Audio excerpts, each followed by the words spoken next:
But I mean, honestly, this is where my button goes. I'm going to keep beating this drum, and I know some people will disagree. Ebro and I argued about it a little bit last week over the Jon Stewart thing, and I understand Ebro's state opinion because Ebro trusts Jon Stewart, and Jon Stewart was being funny. I get it, but I am getting a little frustrated. It feels like every conversation we have is this convoluted equivalency of like, yeah, man, just look at them both.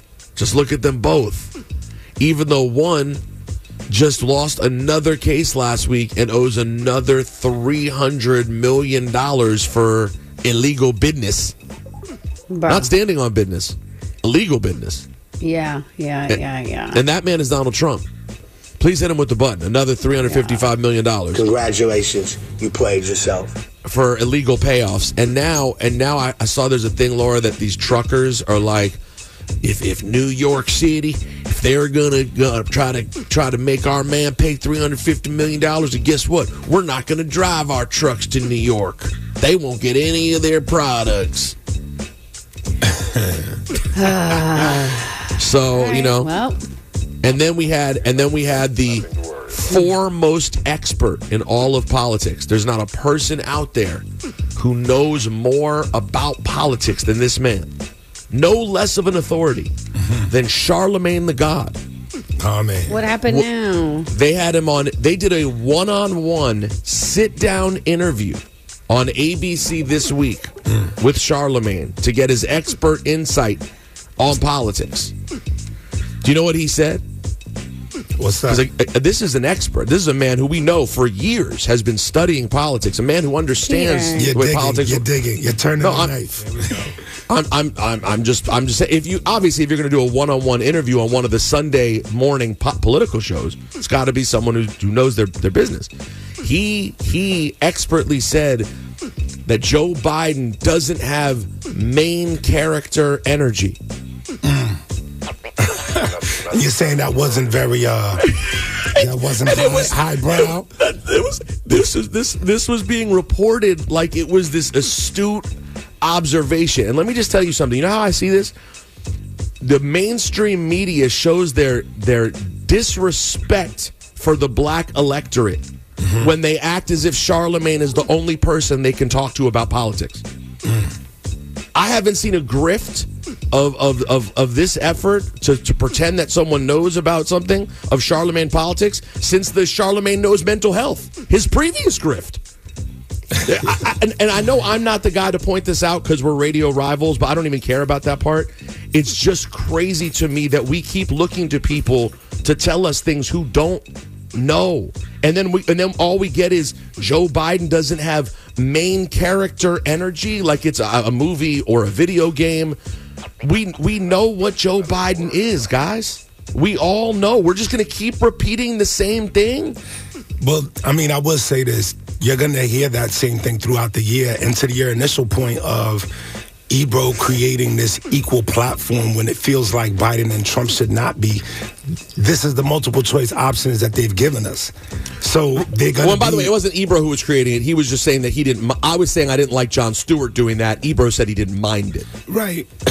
Because that's all we have. That's the only choice that they've given. So you're always going to have them in the same sentence, which creates somewhat of a equal.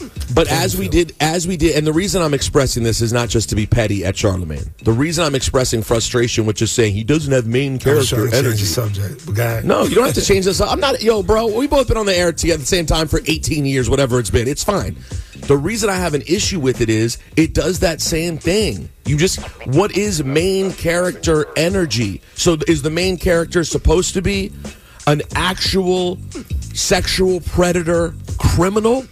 Because this is what we have. So we can keep knocking down the other guy if we want. It's not going to change anything. Now, you can say, I really hope next time we get better choices. And I think all of us would agree. On this show, yes. Biden was not our top choice. We all preferred someone else last time around. Right. But the country voted for Biden. And generally speaking, in the history of this country, the sitting president doesn't just back off and say, I'm not going to run this time. They run again. Right. They run again. And then he's like, we need to empower Kamala more. It's a nice thought. It really is. But, like, that's never happened in history either, where the people sit back and go, let the vice president do it. That's not going to happen. That was some of the And then storyline. when people say, like, what has she done? Well, can you tell me what the last 3 vice presidents have done that you love? And no one can say anything. Oh, and then let's remember Nobody can say anything. And then remember another part, that if they try to push forward Kamala, you're going to remember real quick that we're in America and she's a black woman and she's going to catch hate for no reason. That's why we have the 80-year-old white man in the first place, because he's the only person we thought people would vote for. And it gets annoying too. Everybody's like a character. What about policy? And what about people's rights that are at stake? You know what I mean? At stake right now. Wake up! Like what? We're only people talking will lose about rights, bro. It's just frustrating. And we're only talking about.